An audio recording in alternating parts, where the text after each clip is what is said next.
Hey everyone, welcome to January week number 5 about words and how our words matter and how our words can hurt people or build people up, okay? This is going to be a good story. This one, you're going to want to start with a string and 2 of these cups, okay? And you're gonna make one of those classic things where you can communicate from one cup to the other. And so what you'll do is you'll poke a hole in the bottom of your first cup, poke the string through it, tie a big knot to where the string won't come out of the hole that you just made, and then do the same thing on the other cup, okay, with the other side of the string.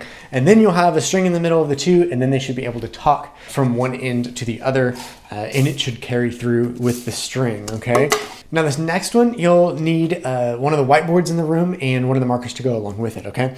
And you'll write a couple of these gibberish sayings on the whiteboard, okay? And so you'll have some of these gibberish sayings and they'll try to figure out what the gibberish saying is supposed to be. Then you're gonna go off to a large group and you're gonna come back and I want you to go ahead and work on the salvation cards, okay? Now I really need to know where exactly your kids are salvation-wise, okay? So you'll have an updated list of the kids that we know have been saved and baptized.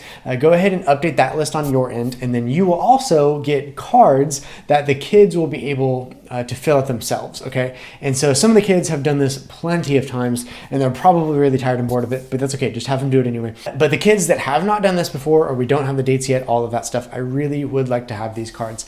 And then talk to them about baptism. We do have an upcoming baptism coming up, and we have little handout cards that you can, that we're gonna give to the parents and stuff too. And so all of that will be covered. Just let us know if you have some kids that have some more questions about that, and we'll be happy to answer those. Okay, this next one, you're gonna have some toothpicks and some cotton balls or marshmallows, okay?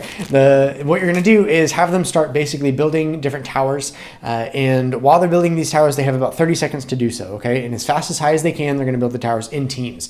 So split up in teams and have them do it. Then, when the timer stops after about 30 seconds or whatever, then you'll have them take penny or quarter or whatever you have in the room and have one person from that team go ahead and flip it and see what it lands on. If it lands on heads, that means that they get a help for the next 30 seconds, okay? And you're the help, by the way, that helps them build the tower. If it lands on tails, then they have to take out 5 different sticks and cotton balls or marshmallows and then continue from there.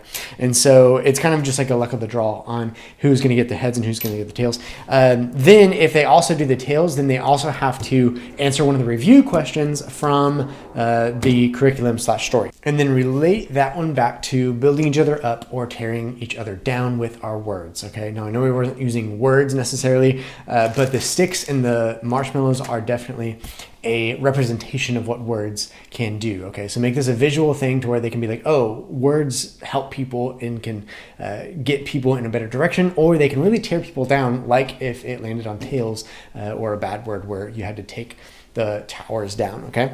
This next activity, you are gonna have these complement who activity pages, and so don't let them see any of these, okay? But they'll be cut and they'll be like cards and ready for you. What they do, as the cards are face down, whoever is going first will pick up one of the cards and put it on their forehead without looking at it, okay?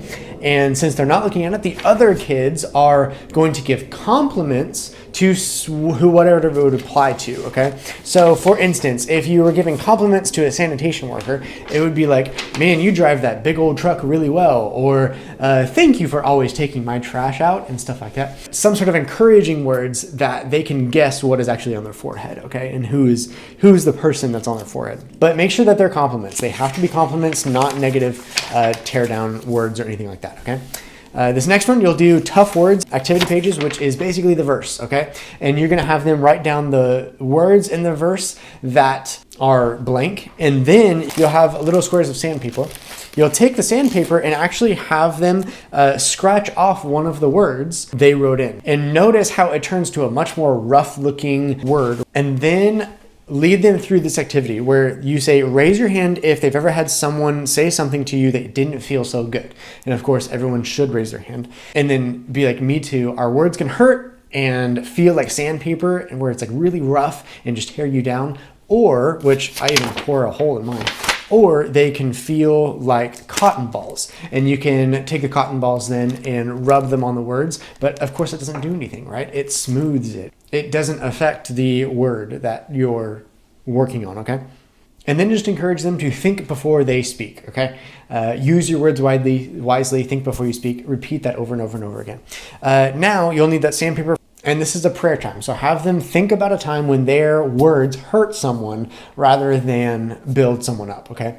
And so have them think of that time and then pray that God will help them think of good words to say all the time instead of the rough words, and to ask God to help prevent them from actually using those rough words, okay?